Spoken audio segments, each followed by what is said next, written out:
Welcome back to Wild, Wise and Curious, Embracing Our Journey, and to our podcast's second episode, where we continue the conversation around all things peri and beyond. In future episodes, we'd love to chat with women just like you who might like to share your own perimeno or post-menopause stories with us.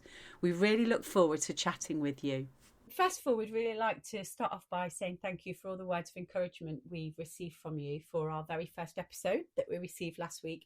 It was absolutely lovely to hear from so many of you who could relate to the things we were chatting about and actually felt part of the conversation, which for both Lou and I was really, really important, because that's really what we're trying to create here, a community of people having the conversation. In coming weeks, we're going to be asking you to get in touch with a view to you chatting with us on the podcast, preferably in person. But, you know, we could do it over Zoom, although we would really prefer it in person because it'd be really, really nice to have a really good chat with you and sit and have a cuppa. But, you know, Lou and I both really just kind of want to get back to the old community ways where women would talk about things and learn from each other. And, you know, we're all here essentially to pull each other up and remind each other of our worth. So that's what we wanted to sort of start by saying with today's podcast. And then I think we're just going to move into sort of seeing how our week went, aren't we, Lou? We most certainly are. But just on top of that, though, I'd like to say it's been really nice because we've had some feedback from men as well. Yes, so we've had a lot of men listening to the podcast. So it's incredible. So we're really pleased, and we do feel our hearts are full from all the lovely feedback we've had from. Yeah, they absolutely are. So, we hope you enjoy this episode. So we'll just go straight into it then, Michelle. Absolutely. How has your week been? Well, it's the first week back after the Christmas and New Year break. So I'm not going to lie, it's always one of those, isn't it, where you have to set the alarm and get up and get out of the house, I don't know, and arrive at work before you'd even have got out of bed for the last couple of weeks. So it's always a challenge. Having said that, I think there's always something nice about routine, because it meant that, okay, I'd be at work, I'd see friends at work, we'd go for a walk at lunchtime, and then I'd come home and I knew that sort of dinner and all the rest of it, but I also knew that I was going out for a walk Monday night, and then Tuesday night I started yoga. So I go to this lovely yoga class on a Saturday, which is just glorious, a restorative class, which just makes me feel, I may have mentioned it in the last episode, but I just feel like I'm in this lovely, loving bubble. And so that was really nice on Tuesday, and it was a little bit different. So we did it with very, very dull lighting. So, and it was at 7 o'clock. And so we did all the movements, and by the end of the class, it was that happy, tired feeling, which was absolutely lovely. And then sort of came home, and Wednesday came and went, and now it's Friday. I know. It's gone so quick. I have no idea where the week's gone. I'm glad the first week back at work is gone. But yeah, to be honest, it's been quite a nice week. So I'm really looking forward to the weekend. I'm going to a women's healing circle. For people going through this time in life, whether it's peri-menopause, post-menopause, or menopause. So that's an absolutely lovely. It's a lovely block of time that I give to myself, where I talk about where I've been in the last month with my symptoms, any sort of little gems I've learned along the way that someone else has spoken about in the previous group, how I might have used those gems in the last month, any things that have really helped me, any things that have been challenging. And it's just such a great way to kind of share stories again. I have this theme. I love my stories. And I've also got more yoga on Saturday. And then it'll be back to, I've got football, watching the lads playing football Sunday morning in the freezing cold. But yeah, I'm really looking forward to it. So it's all been getting back to normal routine this week. Yeah. So it's good. While I've enjoyed my hibernation, and I have hibernated quite a lot this Christmas, which I've actually really enjoyed. I've quite enjoyed this week. Yeah, Okay. it's not been too bad at all. So then you've hibernated over Christmas. Yeah. So how is that? How has that been? How have you been with like your menopause symptoms, and how have you managed that? Has it been easier because you've been? Yeah, because I was less busy. Yeah. I mean, for a little bit, a few of us came down with the a bit of a coldy, fluey thing, so I did feel a little bit rough a couple of days. But that didn't really make any difference with, symptoms as such, apart from the fact that you're waking up to blow your nose or coughing. And so,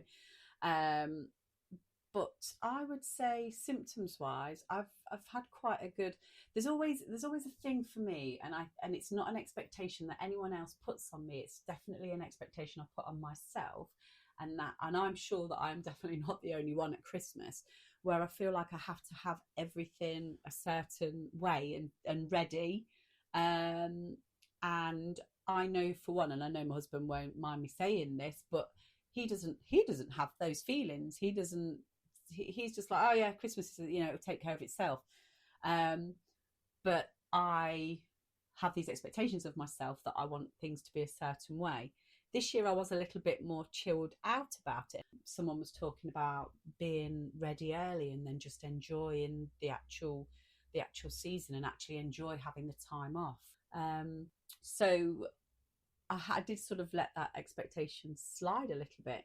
But I think symptoms-wise, I had the odd day where I felt a little overwhelmed, but I couldn't tell you whether that was just because it was the time of the year or whether that was symptoms. Do you know what I mean? Do you know this expectation that you've got about how you want to create? Yeah. Is it like creating Christmas? Is it because of from our children being young, we want to create this lovely, magical, special time full of memories, and so that's the expectation that we put on ourselves, possibly.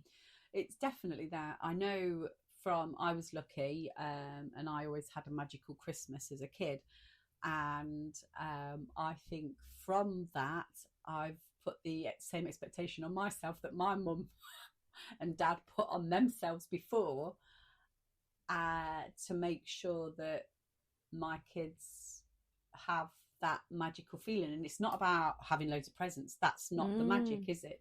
The magic is in the people that you spend the time with and the little things that you do.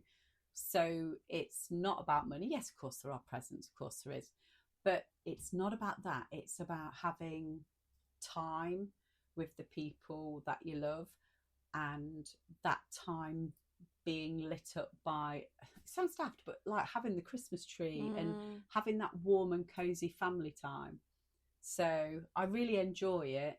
But this time because I've paid attention more to myself, and I know I get overwhelmed when there are things coming up like Christmas, or like, I've like got a big birthday coming up like you later this year. And last night I was talking to it was my sister-in-law's birthday, and so we were over there celebrating her birthday, but then my birthday came up, and my sister was talking about, shall we do this? I know you want to see about potentially, shall we go away for a weekend? And every ounce of me was going, I want to see the house. I want to know what we're doing. I want to do this. I want to do this. And I actually said, do you know what? If you're really happy to take it on, then I'm really happy for it to be a surprise. And I felt amazing power, which sounds really daft, but I felt like all of a sudden I went, I haven't got to think about that. I've just got to turn up. And these are little things that I'm learning from this stage in life. Yeah. I'm learning more to let go, to release. Yeah. And I'm learning more that actually I, one, don't have to do everything, and two, other people are as capable and maybe more capable than me, so why don't I just let go, because it makes my life easy. Yeah, absolutely. And if someone wants to do something nice for me, then actually it's not my place to say no, I'll do it. Just let someone do it because they want to do something nice. Yeah, I love that. That was nice. Yeah, that was nice. Okay. So what about you? How did you find the festive period and kind of like coming back to it and getting back into the routine? We had a lovely Christmas period. We were a little bit ill as well. I think it's the season for it. We all start to slow down, don't we? So yeah, there was a little bit of illness in there, but you know, it was manageable. I think it's been a bit of another reset, and I do hate. I don't want to go down the New Year's resolution route or anything, but I do feel like there was a lot of building up to the Christmas period and seeing family and all that kind of stuff and making plans. And then I feel like all of the tools that I'd been putting in place just went by the wayside. Yeah. So I feel you. Yeah, and I feel like I'd been working towards getting a really good routine, and doing all these things that I think I spoke in the last one. Doing meditation, doing qigong regularly, doing cacao before bed and all that kind of stuff. All of that went completely out of the window. Yeah, and was replaced by Cadbury's. It was. But also, just because we were out of routine, so like everything just went to pot. And I feel like this week going back to normal, whatever normal is, going back to normal routine has just hit me like a ton of bricks. Right. And I think this is all tied in with the fact I've not been doing my normal routine. So over Christmas I didn't really do any yoga, I didn't do any qigong, I didn't do any meditation. I went out for walks because I have to take the dog. So that was the only thing that probably I kept in regular routine, and I had some really lovely long walks. But I didn't really do an awful lot of stuff that's in my normal routine, and I think because of that, I felt rubbish this week. Okay. So I had, I can't remember what day it was, Tuesday. So first day back at school on Tuesday for the younger one. And on Monday night I had the worst night's sleep. I woke up and I felt like I'd got a fever. Oh, crikey. I was so hot. I thought, oh my God, I'm coming down with something. So I felt like I was really poorly, woke up like really sweating, and then I realised actually no, this is those lovely hot sweats that I've not had for a while. So you think that's because you've not been sticking to your routine? That it's the only thing I can put it down to, Michelle. Okay. Because and I feel like that's the only thing I can put it down to. Well, it makes sense. Yeah. So I've not been eating very well. Yeah. I've not really been paying attention to what I'm eating, and been eating and drinking at all times of the day. I've not really been I'd got really good with my water intake. So even that I hadn't even given it a thought. Literally everything had gone out the window. I'm a human being, and I'm sure it's probably the same for a lot of people. Oh, absolutely. It definitely is, isn't it? But what it has done is it's made me realise just how important all those things were for me. Yeah, it really does remind you, doesn't it? Yeah, because I wonder, and obviously that's hindsight's a beautiful thing, but if you'd have, and we're human, so we fall off. I stuck to my kind of healthy, good living plan for the first week, but that's probably because I felt like crap and didn't want to eat any rubbish. But then from Christmas Day onwards, my belly literally was made up of chocolates and the odd beer, and bread and things that I wouldn't normally eat. So I totally get that, and that's what we do as human beings. But it'd be interesting in hindsight if we'd have stuck to the things that we know make us healthy and feel happy and alive and sleep well. It'd be interesting to see if, well, we wouldn't have the same result. We'd feel different, wouldn't we? Yeah. Absolutely. And I feel like that's something that I will do different this year. So my habits have been forming over a long period of time. And I'm still in the midst of trying to work out what works for me. So what and I'm going to put down the hot flushes is me not eating very well, and also it was quite a stressful day. I worked a late night, this week, and it's been quite full on. Yeah. And I didn't give myself time, so woke up in the middle of the night, didn't get much sleep. Woke up, and then I because I woke up in the middle of the night, couldn't get back to sleep, and then obviously I did get back to sleep because the next thing I know, the dog's waking me up. Okay, yeah. So I woke up with a start, and then that was it. Then the whole day felt like everything was, one of those days where you're dropping everything. Yes. And I just felt like my brain wasn't firing. Yeah. Like the ignition on a boiler. Oh God, absolutely, yeah. So I just felt like flicking in and out. Yeah. And I thought, oh my God, I had not felt this feeling for quite some time. So it felt like my brain wasn't quite firing. I'd got a meeting I'd got to go to, take the youngest to school, all the normal stuff. And so I couldn't give myself any time to go slower because I'd got so much on that day. And like I say, I was working late night as well, and it was full on. But I was just really conscious of how I was feeling, and I think because we're having these conversations, I was very aware of how I was feeling. I've written it all down because I was quite surprised at the things that were being affected. Okay. So like my spatial awareness wasn't quite there. Okay, yeah. So maybe that's why I was dropping things all the time and that kind of thing. I was easily distracted, and because I was tired, I wasn't making very good food choices because I just wanted something quick just to make myself feel better. Yes. So it's taken me up until today, I would say. So today's Friday. Yeah, so 3-4 days. Yeah, to actually feel like I'm getting back to some sort of normality again. And have you, since Tuesday, started to kind of fall back into your like good, healthy living routines that work for you? Yeah. I've been making a conscious effort to do that. Yeah. And I've been trying to eat better. Started doing yoga again, started doing qigong in the mornings, and it's just given me, I feel like I'm back on a level again now, but it's just shown me just how important those habits were. But also I wonder whether I haven't been doing them long enough for them to be really good set routine habits. Okay. So it's almost like now I've got to make sure that they are back in my they are like solid routine. Yeah, like a rigid routine.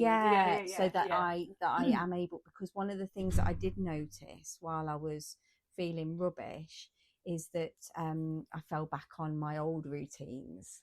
It's so easy to do, isn't it? I was eating chocolate and I was laying on the sofa watching Netflix. Yeah. Whereas before I'd be like, I'm not going to watch TV yet. I'm going to go and make sure I hit 10,000 steps, because I feel like when I do 10,000 steps, my body feels so much better, and I sleep so much better. Yeah, absolutely. Or if I do another exercise, but I think we easily fall back into that. And I also feel like there's this thing with Christmas that actually we can lay back, watch TV and scoff, which and we don't have to. No, exactly. But it's that difference between what we want to do and what we should be doing, and it's almost like we feel like, actually I'm going to give myself some time off, but actually the thing that would be making me feel better is to be doing those really healthy things. Would. Yeah, and having that time off, maybe we could be looking at doing a few more nicer things, gifts to ourselves. I mean, I kind of had to twist my husband's arm to go for a nice walk halfway through, and it was one of those days where it was like pea soup outside. Yeah. And we drove out into the countryside and then went for a walk, and then realised that to get to the nicer part of the walk, we were already about 3 miles away from the car. We had to walk for about a mile down a relatively busy country road that we couldn't see down, let alone the cars. So we kind of like went, do you know what, let's just turn around and head back. But having gone out and done probably about 6 miles, I felt like I had achieved something, and it felt nice. And that day reminded me of, for me personally, the huge benefits of putting a little bit of exercise into my day. Now, whether that is because physically I feel better, or whether it's because mentally I feel better because I've been outside, or whether it's because mentally I feel better because I know that going for a walk and being outside is a good thing. I don't know, but you're right. It's, I don't know, getting back in, doing the things that we know make us feel good. It's just habit forming, isn't it? Yeah. And I think there's some science in there somewhere. I'm sure I'm not going to quote it. Oh, thank something, God, don't ask me. Something like 3 months. You need to be doing something for 3 months for it to become a habit. For it to become a habit. Yeah. So that's what I'm kind of working on now. So trying to make these things, part of my habit, so much so that even when my routine isn't necessarily the same, like at Christmas or whatever, I will still be doing those things on a regular basis. Yeah. And it's actually, if you look at it, it's actually quite a funny one why we don't stick to the things that make us feel better. Because especially at a time like at Christmas or in a holiday period, when you've got time off, actually, if you deconstruct it, that's time for you that you could give yourself. And maybe we could all be looking at other things that make us feel that happy feeling inside, or lift our spirits, apart from drinking spirits that certainly don't lift your spirits the next day, so I don't know. I mean, that's really interesting. I'm going to really try and remember this for Christmas. And but for Easter. I wonder though if it's because we are so our day-to-day lives are so hectic that when we get downtime, we can't do anything. And you do sometimes feel ill. I know whenever I go on holiday and I finish work and I finish whatever it is I'm doing, the house, whatever, by the time I get in the car to travel down somewhere or get to an airport or whatever, I tend to feel a bit like crap. And I'll be sniffy and snotty or whatever for a couple of days, and then I'm like, oh, okay, this is it. But it is because I think we tend to push ourselves. And do you think we do that more at this phase in our lives, whether out of necessity or out of trying to, I don't know, put ourselves out there in different ways? Or I don't know, have you any thoughts about that? I don't know whether it's we possibly do that because, and I'm just speaking from our experience as being mums, and running everybody from here to there, and from a young age, making sure everybody's okay. I think that's just one of the things that we do. I don't know. No, I'm not sure. I think again it's probably down to the pressure we put on ourselves, especially as well because I was talking about this recently with somebody, the fact that my mum's generation. So when I was growing up, my dad was working. My mum was at home with me. Because we only needed one. You only really needed one wage for the mortgage. Now we need 2 salaries for the mortgage. So it's really hard for us to be able to manage. It really is. Isn't it? So we're all and we're lucky that we've got supportive partners that help. We're all in this together. It's not just all down to us as women. But there is that thing that, we're trying to do everything. We are working. We are looking after the family. We are, trying to fit everything else in. And I think to some degree, sometimes I know I have felt this, that trying to do something for me just feels like another something on the list. Yes. Does that make sense? Yes, it makes sense. And I think you sent me something, was it Mary Haver was talking about how our brains are constantly producing hormones and constantly looking for estrogen, I think it was she was talking about. Because I've been watching a lot of things this week about sleep, and I've been watching a lot of things about nutrition. Yes. Because I've obviously after this week I was like, no, I need to get back on it. And Mary Claire Havers, I think that's her name, isn't it? She puts it in a really succinct way about, which is what we need, so we can digest it. But it made sense into why we are constantly with this cortisol kind of fight. And constantly fatigued. Yeah. It made sense. It totally made sense. I think what I got from what you sent me was, she was saying that while, especially when your estrogen levels, so your brain's constantly searching and producing hormones. Mm-hmm. And then when those hormones are not there, it goes on a search for estrogen. And obviously on the run up to like perimenopause, it's kind of like searching for estrogen with a view to, tell me if this is right, with a view to creating our eggs.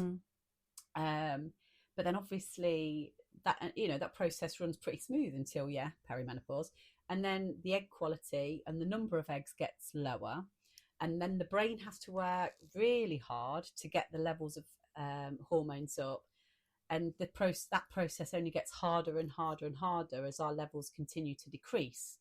So it was kind of like, okay, this all makes total sense. Yeah, it's like our bodies are working really hard. Exactly. So we've got all the expectations we put on ourselves, then we've got all the things we have to do anyway, and then we've got our bodies saying, whoa, slow the hell down. Yeah. And actually it can't deal with everything we're doing. And and when perimenopause are ramping up 7, 10, 12 years before you actually hit menopause, there's no wonder. And I think she even goes on to say that, fatigue, no wonder that women are absolutely fatigued, and and having mental health issues, and having brain fog, and quitting their jobs. The amount of women that leave employment because of brain fog and mental health issues in perimenopause, it's crazy, and it shouldn't be the way. And I go back to the importance of stories and sharing our information and talking to each other. It's so important, because I remember speaking to Tom at one point and saying, I'm going to have to quit my job. I'm not going to be able to go back to work after furlough. There's no way I can go back. I can't do it. We feel so different. We don't feel like ourselves. Exactly. That's the thing, isn't it? We don't feel like ourselves. There was no confidence there for me. I was anxious. Christ, if anyone came near me to talk to me, I was like, oh my God, what? I would panic. And I had an incident, it wasn't an incident, but a friend at work sort of came over to me and was like, oh, I had this aftershave for Christmas, what do you think? And like, normally I'd be like, oh, that's lovely, or oh God, that's gross, what made I buy that? But my initial instinct straight away was to panic. Wow. And take a massive step back, because I was in that fight or flight. It was overwhelming. It was massively overwhelming. Whereas I've always been somebody that anyone could kind of come up to and have a joke and a laugh with, and I'm pretty easy going. It's just who I am, and so those things for me have stuck with me, because I remember the feeling. I don't have that, touch wood. I am touching wood. I don't have those feelings anymore. But they're all things but when you start to look at the science side of things, they all make total sense. Absolutely. Why we then start to have these experiences, have these emotions, worry about stuff. And the amount of people that I see on the menopause groups and everything, and people that I know and people that I speak to, that talk about this 3 a.m. thing where you're wide awake at 3 a.m, totally overthinking things through. I don't do that anymore, but I did. And to actually understand and realise that is all down to the fact that our bodies are losing hormones was really interesting, really bloody frustrating that I didn't know any of that before.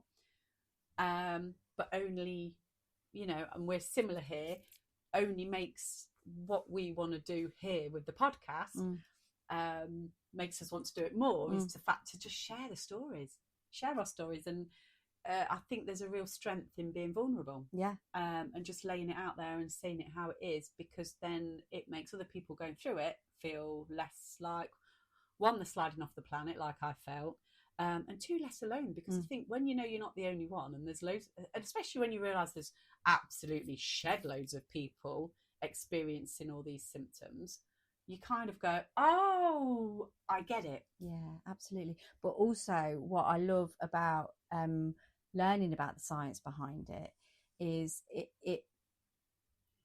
I completely forgot what I was going to say. We'll be back in a minute. Let's play the lift music.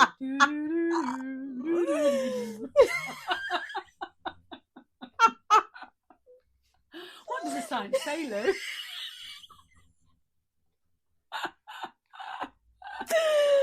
Oh my gosh. Okay, let's forget what I was going to say. Okay, let's right. Okay, I'll remember what I was going to say now.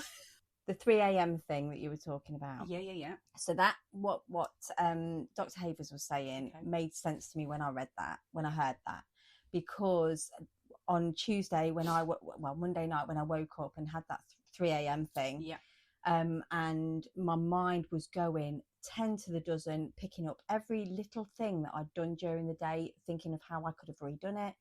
You know, that horrible feeling like, I should have done that differently. Yeah. And oh God, like a guilt. It's horrible. It eats you a bit, doesn't it? It really does. But at night time, it's 100 times worse. Why and then is that? I don't. Well, I'm putting it down to the science, because that actually makes sense, doesn't it? Yeah. You know, my body at that point was searching for the estrogen and was making my I can't remember what gland it was, making that pituitary. Pineal. Is it? Yeah, something like that. Something like that. Hey, we're not scientists. We're just having a natter. You can look that bit up. But you know, and then that makes it make sense to me. So then I understand it. Doesn't help me get rid of that in the middle of the night, though, does it? No. You know, and trying all the tools that I was trying in the middle of the night didn't help that. Yeah. But what it does help me realise is that actually, okay, so I'm just going to be a bit kinder to myself on the next day, and then I will feel better. Yes. So, although it doesn't take it away, and I think that's the thing, isn't it? We understand the science bit. Yes. You know, and it doesn't take away the fact that we've got all these symptoms and that we're having these moments. We're forgetting words. But it also helps us be a little bit kinder to ourselves, and also understand that it's just for today. Maybe it's just a little bit of a blip. Yes. What else can you do then to help it settle down a little bit?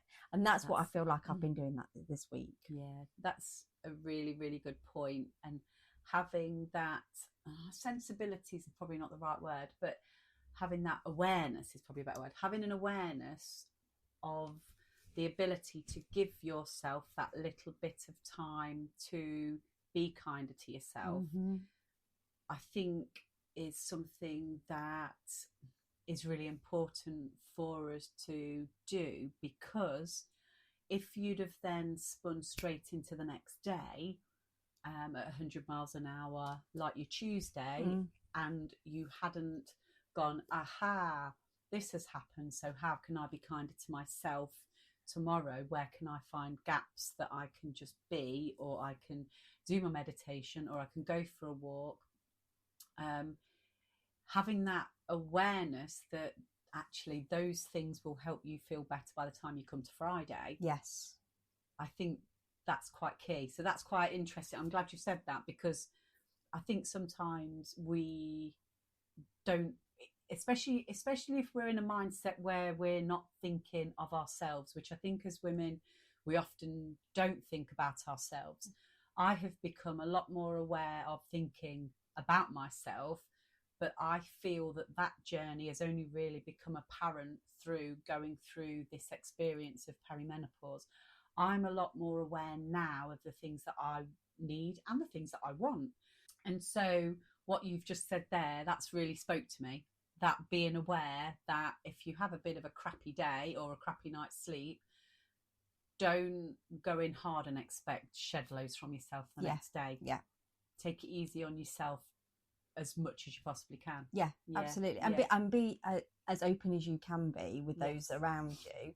I'm very lucky that I've got an amazing team. Yes. So I got a meeting that morning. I was 5 minutes late for it. I was all of a dither. Yes. Everything felt like it was going wrong. Yeah. And I just went in and just said, right, this is what's happened. I've had a rubbish night's sleep. Da da da da da. I feel rubbish. I feel like my brain's not working. And then I just was accepted. Yes. And how it felt like an absolute gift. And then with that, as the day went on, I came home and I was like, actually, I don't feel quite so bad now. I don't feel quite so flustered. I need to try and get a good night's sleep tonight, and then I'll be fine by tomorrow. Yes. It didn't work out that way, but like you said, as the week has gone on, I felt a lot better. Yeah. But it's being honest with those around you. It's that acceptance, being heard. Yeah. It actually dissolves the pent up like worry and frustration and like sort of feeling. If someone just goes, oh God, yeah, don't worry about it, it's cool, yeah, I've had a nightmare getting in myself, and when people in the workplace understand where you're coming at it from, it makes life such a nicer experience, doesn't it, when you've got other people that you can say those things to. Yeah, absolutely. You know, so yeah, absolutely. So I'm going to work really hard on keeping those habits in place now. It's really good. Yeah, good so I can feel a lot better when I have another blip. Yeah, well, you just never know, do you? You never know whether you're going to have. I mean, I had a crappy night's sleep the other night, and like you, and I think actually it was last night, and I can't even really say why it was. Probably because it's just been really busy, and sort of like, so waking up this morning and sort of getting my bumming gear ready for today. I know when you walked through the door and I sort of like said, and we gave each other a hug as normal, I was like, come back, I'm not ready for this hug to finish. I need to ground myself. I need to just ground myself a bit more. But yeah, you know, we all have days, and we're all humans, and we'll all have different experiences to each other, and we'll all have different experiences to the ones that we had the day before. So, you know, I think it's the sharing and embracing where we are at the moment. Yeah. And like looking at the nuggets, because there's some great nuggets. Yeah. You know, we're going to go on to talk about those in future episodes. Yeah. But I think we're about ready to wrap up today, and you know, I hope you guys all have an absolutely awesome week. And as we mentioned at the beginning of the podcast, if you're interested in coming over and having a chat with us and talking to us about your story, we would honestly absolutely love to see you, meet you, chat with you. So please do get in touch. Yeah, it'd be lovely to meet you. We are all curious. Absolutely, absolutely. Curious on the way to wild and wide. Thank you ever so much for listening. We really appreciate you. Have a good week. Bye.